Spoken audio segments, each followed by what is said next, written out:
It is Wednesday, November the 5th, 2025, and my name is Thom Rigsby. Welcome to your AmCon Daily Brief. On today's show, what a neighborhood team is, how it works, and why it's the heartbeat of ReadyCorps.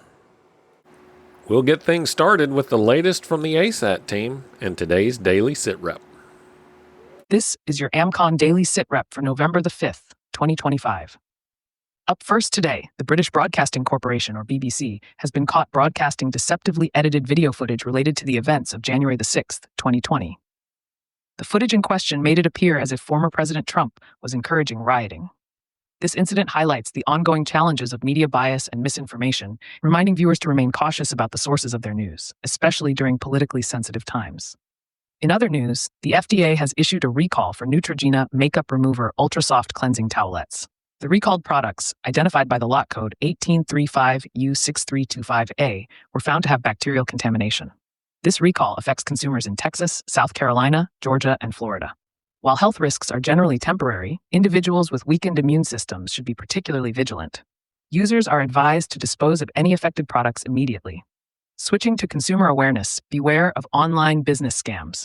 Fraudulent websites with professional appearances and fake customer reviews have been deceiving customers nationwide, leading to losses and exposure to malware.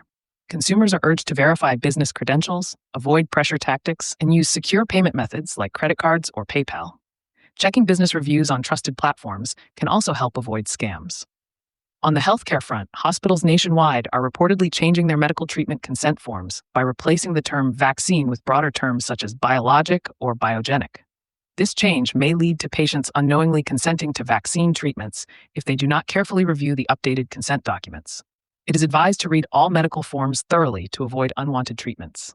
Finally, civil unrest and protests continue to be a concern across the country. Various demonstrations are scheduled today in multiple cities, including Branford, Connecticut, Burbank, California, Minneapolis, Minnesota, Albany, New York, and Oneonta, New York. Citizens are reminded to maintain heightened situational awareness in public spaces, know their exits, and report any suspicious activity to authorities and the ASAT team when safe. Now for today's weather. Unsettled conditions prevail in the Northwest and Northern California, with a limited threat of flash flooding extending into early Friday morning. High wind watches are in effect for parts of the northern Mid-Atlantic, southern New England states, and northern Montana through Thursday. The southern United States and portions of the Mid-Atlantic are experiencing dry conditions with seasonable warmth.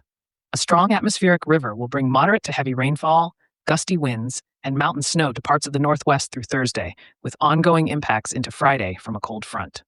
Additionally, a fast-moving storm system will bring gusty winds, rain, and high-elevation snow showers to the Northeast today into Thursday. Looking ahead, the American Contingency South Region Adventure Challenge will take place from November 7th through 9th at the Boy Scout Camp in Milburn, Oklahoma. This event offers opportunities for skill testing and preparedness training in a simulated evacuation scenario. Lodging and camping facilities will be available. Members interested in participating should contact the South Region coordinators for details. Members can access the American Contingency members-only site to get the full report and more in-depth analysis of today's stories, along with practical preparedness tips, training opportunities, and resources to help you, your family, and your neighborhood stay crisis ready. So yesterday we talked about how every strong community starts with a strong, prepared family. Today we're taking the next step because once your family is squared away, the next question is, who lives right outside your door? Your neighborhood team is the living, breathing core, that's C-O-R-E, of ReadyCorps, C-O-R-P-S. It's not a club, not a chapter, it's a bunch of people, and not rather a bunch of people meeting once a month to talk about gear. It's a handful of families, neighbors who know each other, trust each other, and practice together.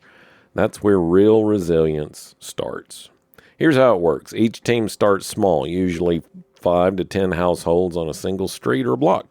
You don't need special training or titles. You just need a willingness to connect. One person might handle comms. Another might have first aid experience.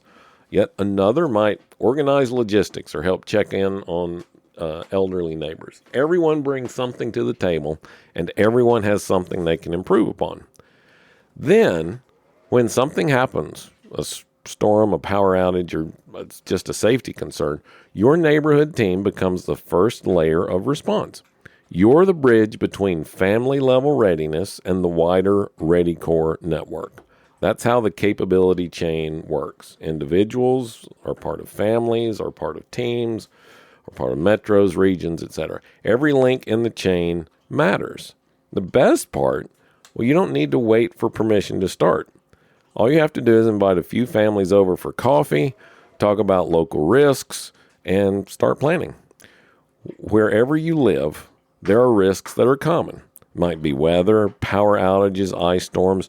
You already have that in common with all of your neighbors. Preparedness doesn't grow through policy, it grows through participation.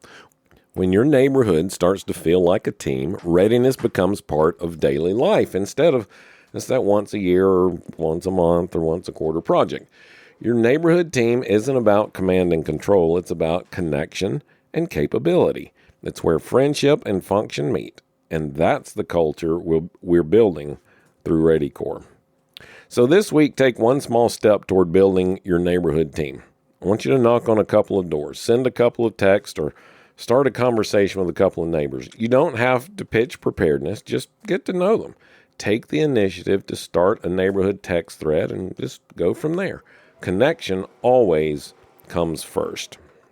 All right, when we chat tomorrow, we'll talk about how capability turns those connections into confidence and why small, consistent practice is what makes a team strong. Thanks for listening to the AmCon Daily Brief. Members, your full resources are waiting on the members-only website and in your phone app. If you haven't joined yet, you can. Just visit AmericanContingency.com and get started today. And remember, preparedness grows when we share it. So send this podcast to someone you care about. I'm Thom Rigsby. Stay alert, stay ready, and I'll talk to you again tomorrow.